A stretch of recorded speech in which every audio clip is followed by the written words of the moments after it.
कहते हैं कि हम इंसानों की क्यूरियोसिटी का कोई अंत नहीं होता। हम अपने भविष्य के बारे में जानने के लिए हमेशा कोशिश करते रहते हैं और साइंस हमें इसके बारे में जानने के लिए काबिल भी बनाती है। हमें पता है कि साल 2029 में एस्ट्रॉयड एपोफिस धरती के पास से गुजरने वाला है। हमें ये भी पता है कि साल 2100 तक धरती के पॉपुलेशन में बहुत बड़ा ड्रॉप आने वाला है। शायद आपने सुना होगा कि अगले करीब 15,000 साल में सहारा डेजर्ट के ग्रीन होने की पॉसिबिलिटी जताई जा रही है। और आपको ये भी पता होगा कि अगले करीब 540 करोड़ सालों में हमारे सूरज में सुपरनोवा एक्सप्लोजन हो जाएगा। लेकिन क्या आप बता सकते हैं कि अगले कुछ गूगलप्लेक्स ईयर में क्या होगा?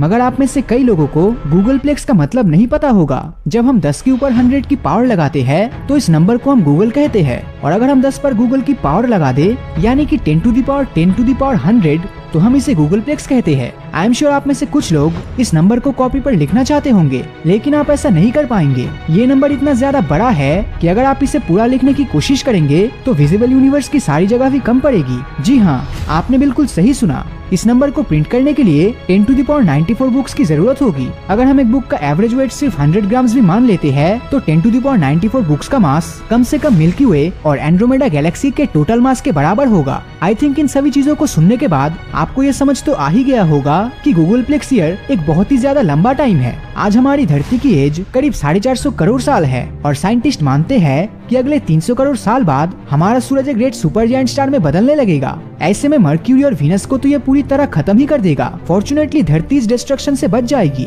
लेकिन अनफॉर्चुनेटली हम इंसान सूरज की हीट को नहीं सह पाएंगे। अगर हमें जिंदा बचना है तो हमें तब तक या तो अपने लिए दूसरा ग्रह ढूंढना होगा या फिर धरती को ही कहीं और ले जाना होगा। पर क्या हमारे पास सच में 300 करोड़ साल है? आज हमारी धरती का एवरेज टेम्परेचर 14 डिग्री सेल्सियस है, लेकिन आज से 150 करोड़ साल बाद ये कम से कम 40 डिग्री सेल्सियस तक पहुंच जाएगा। इस कंडीशन में जिंदा रहने के लिए हमें किसी दूसरे एक्सोप्लैनेट को ही ढूंढना होगा और होपफुली हम अगले 1000 साल में वहां तक जाने में सक्षम भी हो जाएंगे। आज से करीब 450 करोड़ साल बाद हमारी मिल्की वे गैलेक्सी पड़ोसी गैलेक्सी एंड्रोमेडा से टकरा जाएगी और ये दोनों गैलेक्सी आपस में मर्ज होकर मिल्ड्रोमेडा गैलेक्सी का फॉर्मेशन करेगी। इस टक्कर के दौरान दोनों गैलेक्सीज के सेंटर में स्थित सुपरमैसिव ब्लैक होल भी टकरा जाएंगे और इस कोलिजन के कारण बहुत सारे स्टार्स या प्लेनेट या तो खत्म हो जाएंगे या फिर गैलेक्सी से बाहर जाके रोग ऑब्जेक्ट्स बन जाएंगे। करीब 1000 करोड़ साल बाद हमारा सूरज एक व्हाइट डॉर्फ बन जाएगा और उस समय इसमें कार्बन और ऑक्सीजन का कंटेंट सबसे ज्यादा होगा एंड फॉर दैट रीजन इसकी लाइट और हीट बहुत ही कम हो जाएगी। 10,000 करोड़ साल बाद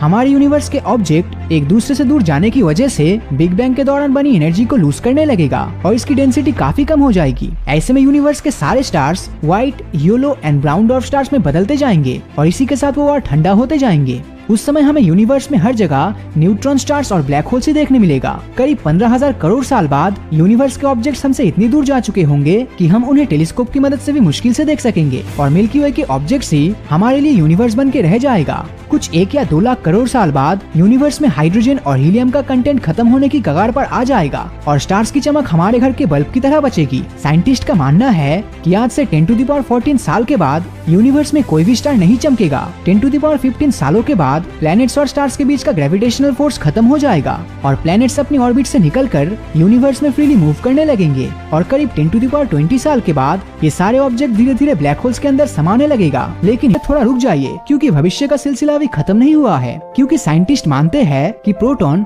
यानी कि पॉजिटिव पार्टिकल का minimum decay period 10 to the power 32 years होता है और इस समय के बाद हमारे यूनिवर्स के बचे हुए स्टार्स और प्लैनेट्स भी खत्म हो जाएंगे और हर तरफ सिर्फ ब्लैक होल ही बचेंगे। लेकिन ये ब्लैक होल्स आखिर कब तक सरवाइव कर पाएंगे? 10 टू द पावर 100 सालों के बाद ये ब्लैक होल्स भी हॉकिंग रेडिएशन का शिकार होकर इवेपोरेट हो जाएंगे और यूनिवर्स में लगभग कुछ भी नहीं बचेगा। बचेगा तो सिर्फ फोटॉन्स, न्यूट्रिनोस, इलेक्ट्रॉन्स और पॉजिट्रॉन्स जो चारों तरफ ऐसे ही घूमते रहेंगे। कुछ साइंटिस्ट कहते हैं कि अगर उस समय तक यूनिवर्स में कुछ प्रोटॉन्स प्रेजेंट हुए तो आज से 10 टू द पावर 1500 सालों बाद यूनिवर्स में हर जगह आयरन स्टार्स का फॉर्मेशन होगा। लेकिन समय के साथ लिक्विड आयरन से बने हुए ये स्टार्स भी कोलैप्स हो जाएंगे और ब्लैक होल और न्यूट्रॉन स्टार्स में बदल जाएंगे। कुछ लाख करोड़ साल के बाद ये ब्लैक होल्स और न्यूट्रॉन स्टार फिर से इवेपोरेट हो जाएंगे और इसी के साथ वो खत्म भी हो जाएंगे। लेकिन साइंटिस्ट का मानना है कि सारे आयरन स्टार्स ब्लैक होल्स में नहीं बदलने वाला है और गूगलप्लेक्स साल गुजर जाने के बाद भी ये एग्जिस्ट करेंगे। और क्या आप जानते हैं कि ये खत्म कैसे होंगे? ये खत्म होंगे एक बहुत बड़े एक्सप्लोजन के साथ जो शायद यूनिवर्स में एक नया बिग बैंग होगा और समय के साथ नए स्टार्स और गैलेक्सीज को जन्म देगा। उस समय तक यूनिवर्स में हम इंसानों का अस्तित्व कायम रखना तो इम्पॉसिबल सी बात लगती है, लेकिन मैं उम्मीद करता हूँ कि यूनिवर्स में कोई न कोई एलियन सिविलाइजेशन इन सभी इवेंट्स को अपनी आंखों से देखने और इन्हें ऑब्जर्व करने के लिए जिंदा जरूर बचेगी। वैसे आप इसके बारे में क्या सोचते हैं, हमें कमेंट करके जरूर बताएं। और अगर ये वीडियो आपको अच्छा लगा हो तो इस वीडियो को लाइक और अपने दोस्तों के साथ शेयर करना मत भूलना। और अगर अभी तक आपने हमारे चैनल को सब्सक्राइब नहीं किया है तो सब्सक्राइब करके नोटिफिकेशन बेल को ऑन कर दीजिए, क्योंकि मैं ऐसी वीडियोस हर हफ्ते लाता रहता हूँ। तो मिलता हूँ आपसे अगले वीडियो में, और हमेशा की तरह थैंक्स फॉर वॉचिंग।